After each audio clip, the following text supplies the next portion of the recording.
തൃക്കടവൂർ മഹാദേവ ക്ഷേത്രത്തിലെ ഉത്സവത്തിൽ ഗാനമേളയ്ക്കിടെ ഗണഗീതം പാടി. തിരുവിതാംകൂർ ദേവസ്വം ബോർഡിന് കീഴിലെ ക്ഷേത്രത്തിലാണ് RSSന്റെ ഗണഗീതം പാടിയത്.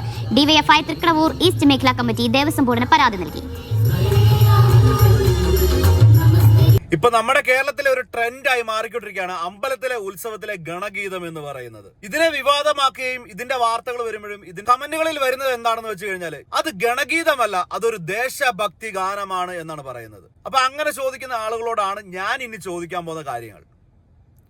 അപ്പൊ അങ്ങനെ കമന്റ് ഇടുന്ന ചില ആളുകളോടാണ് ഞാൻ ഈ ചോദ്യങ്ങൾ ചോദിക്കുന്നത്. ശരി, ഗണഗീതം എന്ന് പറഞ്ഞു കഴിഞ്ഞാൽ അതിനകത്തെ ഓരോ അക്ഷരങ്ങളും രാജ്യസ്നേഹത്തിനെ സൂചിപ്പിക്കുന്നതാണെന്ന് തന്നെ ഇരിക്കട്ടെ. പക്ഷേ RSS എന്ന് പറയുന്ന ഒരു രാഷ്ട്രീയ സംഘടന അവരുടെ സംഘടനാ ഗാനമായിട്ട് ആലപിക്കുന്ന ഗണഗീതം, അവിടെയാണ് വ്യത്യാസമുള്ളത്. നാളെ ഏതെങ്കിലും ഒരു ദേശഭക്തി ഗാനം ഏതെങ്കിലും ഒരു രാഷ്ട്രീയ പാർട്ടിയുടെയോ രാഷ്ട്രീയ സംഘടനയോ അവരുടെ സംഘടനയുടെ ഗീതമായിട്ട് ഏറ്റെടുക്കുകയും അത് ഇതുപോലെയുള്ള ഒരു പരിപാടിയിൽ ആലപിക്കുകയും ചെയ്തു കഴിഞ്ഞാൽ അത് രാജ്യസ്നേഹം പറഞ്ഞുകൊണ്ട് അംഗീകരിക്കുമോ മറ്റുള്ള രാഷ്ട്രീയ പാർട്ടിക്കാർ?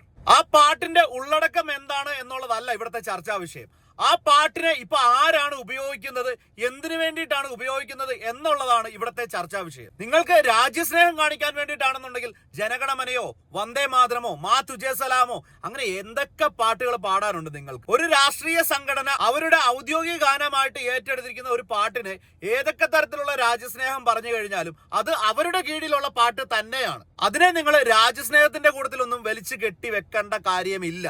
നാളെ കമ്മ്യൂണിസ്റ്റുകാരോ കോൺഗ്രസ്സുകാരോ അല്ലെങ്കിൽ മുസ്ലിം ലീഗുകാരോ ഇതുപോലെ ആരെങ്കിലും എഴുതിയിരിക്കുന്ന ഒരു കവിതയോ ഗാനമോ എടുത്തുകൊണ്ട് വന്നിട്ട് അവരുടെ ഔദ്യോഗിക ഗാനമായി മാറ്റുകയും അതിലെ രാജ്യസ്നേഹത്തിനെ കുറിച്ചിട്ടാണ് പറയുന്നതെന്ന് പറഞ്ഞു കഴിഞ്ഞാൽ നിങ്ങൾ അംഗീകരിക്കുവോ? അപ്പൊ അതുകൊണ്ട് വലിയ മെഴുക്കലൊന്നും മെഴുക്കേണ്ട കാര്യമില്ല. നിങ്ങൾ ഈ ഉത്സവത്തിന്റെ പേരും പറഞ്ഞുകൊണ്ട് നിങ്ങളുടെ രാഷ്ട്രീയം തിരികുന്ന പരിപാടിയാണെന്ന് എല്ലാവർക്കും അറിയാം. അതുകൊണ്ട് വലിയ ഡയലോഗൊന്നും വേണ്ട കേട്ടോ.